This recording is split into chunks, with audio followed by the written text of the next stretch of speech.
बिस्मिल्लाहिर्रहमानिर्रहीम।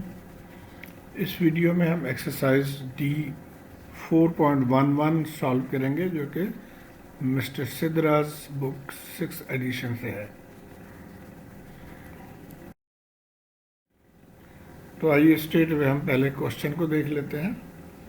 Design the circuit and figure given है figure to provide an output voltage of 2.4 volt. तो यहाँ पे हमें 2.4 वोल्ट चाहिए इस जगह पे। Assume that the diode available have 0.7 volt drop at 1 milliampere। तो ये डायोड्स की जो कैरेक्टरिस्टिक्स है वो है कि जब 1 मिली एम्पेयर करंट 0.7 वोल्ट पे इसमें से फ्लो करती है इसमें। अब हम पहले थोड़े से इसको बैकग्राउंड को रिवाइज कर लें। ये बॉल्स्टर्स बुक से ये दिया हुआ था, जो डायोड करंट का फार्मूला है, ये जो शॉकलीज इक्वेशंस को कहते हैं। और इसमें आई जो है वो रिवर्स सैचुरेशन करंट है, वी डी अप्लाइड वोल्टेज है, एन आइडेंटिटी फैक्टर है, जो कि हम इस केस में N equal to 1, although N कहीं पे एन इजिकल टू 1 यूज़ होता है, या फिर नॉन आइडियल डायोड के लिए एन इजिकल टू 2 यूज़ होता है। लेकिन हम इस क्वेश्चन के लिए अस्यूम करेंगे कि डायोड आइडियल है, तो n is equal to 1 use करेंगे। और फिर थर्मल वोल्टेज जो है वो होता है approximately 25 milli volt at room temperature. तो इस सिद्धरा के बुक में भी यही फार्मूला दिया हुआ है इस तरह से, सिर्फ यहाँ पे स्मॉल आई लिखा हुआ है। और इसको जो अप्रॉक्सीमेट करते हैं उसमें ये -1 को ख़त्म कर देते हैं, तो ये इसकी अप्रॉक्सीमेट वैल्यू है। और जैसे मैंने बताया कि जब डायोड आइडियल डायोड हो तो n इजिकल टू 1, तो ये फार्मूला आ गया करंट डायोड करंट के लिए। तो हम इसको यूज़ करेंगे इस सवाल को सॉल्व करने के लिए। तो हमने डायोड कैरेक्टरिस्टिक्स का पहले पढ़ा हुआ है, इस तरह से है इसकी। और यहाँ पे जो चीज़ नोट करने वाली वो है, आमतौर पे फुल्ली कंडक्टिंग डायोड के लिए हम कहते हैं कि the voltage drop lies in the range between 0.6 to 0.8। तो 0.6 और 0.8 के दरमियान जो है ये हम कहते हैं कि diode is now fully conducting. और आमतौर पे हम 0.7 को लेते हैं फॉर सिंप्लीफिकेशन पर्पस। हम ये कहते हैं जी 0.7 वोल्ट पे डायोड जो है वो कंडक्ट कर रहा होता है। तो अब यहाँ से हम ये नतीजा निकाल सकते हैं कि एक से ज़्यादा वोल्टेजेस हो सकते हैं इसके लिए।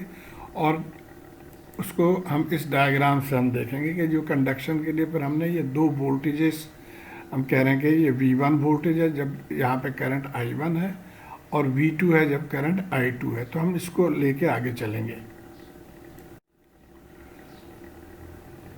अब ये इक्वेशन है, और यहाँ पे हम जैसे हम क्या बताया कि ये दो वोल्टेजेस हैं V1 V2 और दो करंट्स हैं। तो अब यहाँ से हम दोनों करंट्स के इक्वेशन लिखेंगे।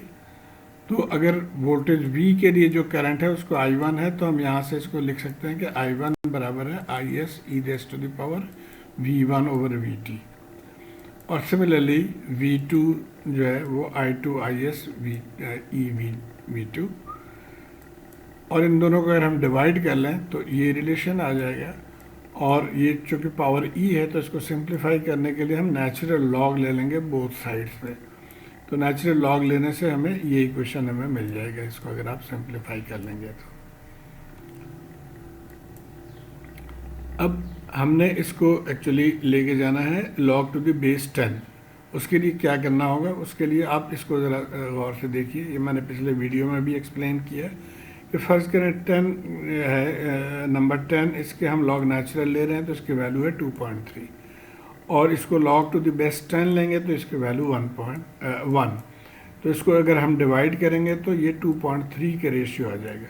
एंड सिमिलरली अगर 100 है तो ये 4.6 होगा, और log बेस 10 जो है वो 2 के बराबर होगा। तो इसको भी अगर डिवाइड करेंगे तो 2.3 आ जाएगा।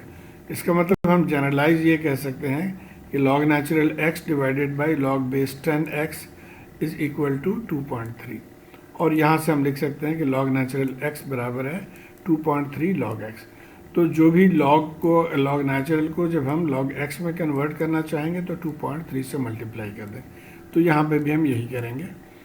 तो इसको बेस 10 में कन्वर्ट करने के लिए 2.3 से हमने मल्टीप्लाई कर दिया, तो अब ये हमारा इक्वेशन आ गया। तो हम यहाँ पे थे। अब यहाँ पे एक इंटरेस्टिंग चीज़ आप नोट करिए कि अगर ये I2 10 गुना बड़ा हो I1 से, यानी I2 is equal to 10 times I1, तो ये रिलेशन क्या हो जाएगा, 10I1 over I1, I1 cancel हो गया, तो log 10 और log 10 बराबर होगा 1 के। तो यानी ये पूरे को हम कह सकते हैं कि ये 1 के बराबर है, बशर्ते कि I2 10 times greater than I1 हो। तो उस सिनेरियो में फिर हमारा इक्वेशन ये बन गया। और इससे हम ये नतीजा निकाल सकते हैं, equation simply states that for a decade or factor of 10 change in current the diode voltage drop changes by 2.3 volt. तो ये जो वोल्टेज ड्रॉप है या चेंज इन वोल्टेज है, ये 2.3 VT होगा। कब? जबकि 10 टाइम्स करंट इंक्रीज करें। अब VT आमतौर पे 2.5 मिली वोल्ट लिया जाता है, एक्चुअल वैल्यू इसके 25.6 के करीब है। तो अगर हम 25 मिली वोल्ट से इसको मल्टीप्लाई कर दें तो ये 57.5 मिली वोल्ट आ गया, ये डिफरेंस बिटवीन द टू। और इसको कहीं कहीं पे अप्रॉक्सीमेट भी किया गया है कि 60 milli volt per decade change in current. अब आइए हम क्वेश्चन नंबर 411 पे देखते हैं। Design a circuit in figure provided the output voltage 2.4 volt. तो यहाँ पे हमें 2.4 वोल्ट चाहिए।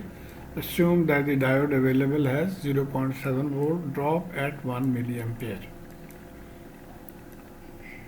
तो सबसे पहले हम ये देख रहे हैं, to get output volt of 2.4 each diode must drop 2.4 over 3 यानी 0.8 वोल्ट यहाँ पे ड्रॉप होना चाहिए हर एक डायोड में। ये सर्किट की रिक्वायरमेंट है, यानी depending on the circuit parameters. और इसके लिए हमने इस सर्किट को डिज़ाइन करना है by selecting the value of R. Also given the fact that the diode, अब ये डायोड कैरेक्टरिस्टिक्स गिवन है कि ये 0.7 वोल्ट पे इसमें से जो करंट फ्लो करती है वो 1 मिली एम्पियर है। तो हम ये कह सकते हैं कि let V1 be 7 volt and I1 1 milli ampere. जो हम जब इस डायग्राम के हवाले से बात कर रहे हैं कि V1 को हम कह रहे हैं 0.7 वोल्ट और यहाँ पे I1 1 मिली एम्पियर है। दूसरा वोल्टेज क्या है, V2 8 वोल्ट। ये जो वोल्ट जो हमें चाहिए सर्किट में, इसको हम कह रहे हैं 8 वोल्ट है। और ये I2 करंट अभी हमने मालूम करना है। तो अब इसके लिए ये जो हमने फॉर्मूला अभी पढ़ा था, हम इसको यूज़ करेंगे। पुटिंग द वैल्यूज़, ये 0.8 आ गया, 0.7, 2.3, VT 25 मिली और log of I2 over I1। अभी यहाँ पे हमें I2 अननोन है, इसको एक्चुअली मालूम करना है इससे। याद रहे यहाँ पे ये नहीं दिया हुआ कि I2 जो है वो 10 टाइम्स I1 है, तो इसलिए हम इसको रिटेन कर रहे हैं। अब ये वैल्यू सिंप्लीफाई हमने कर दिया यहाँ से। तो हम यहाँ पे थे। अब यहाँ से हम ये नतीजा निकाल सकते हैं कि log I2 ओवर I1, इसको इधर लेके चले गए, ये आ गया, यानी 1.739 हो गया। अब हम इसका एंटी लॉग लेंगे। अगर एंटी लॉग हम ले लेते हैं तो इसकी जब आप कैलकुलेटर से एंटी लॉग लेंगे तो वो आ गया 54.827 और I2 इसका मतलब हुआ कि 54.827 मल्टीप्लाई बाई करंट I1 हो गया। I1 हमें पता है कि 1 मिली एम्पेयर है, तो इसका मतलब है I2 54.827 मिली एम्पेयर हो गया। अब इस सर्किट को देखिए, ये वोल्टेज हमें पता है, ये वोल्टेज पता है, ये करंट हमें पता चल गया, तो रेजिस्टेंस हम आसानी से निकाल सकते हैं R is equal to V over I के फॉर्मूले से।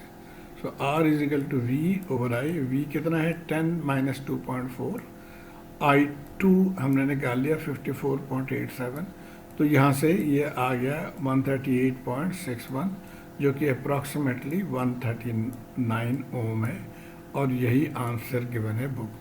तो तो उम्मीद है आप इसको फॉलो कर पा रहे होंगे और इस क्वेश्चन को इजीली सॉल्व कर पाएंगे। शुक्रिया।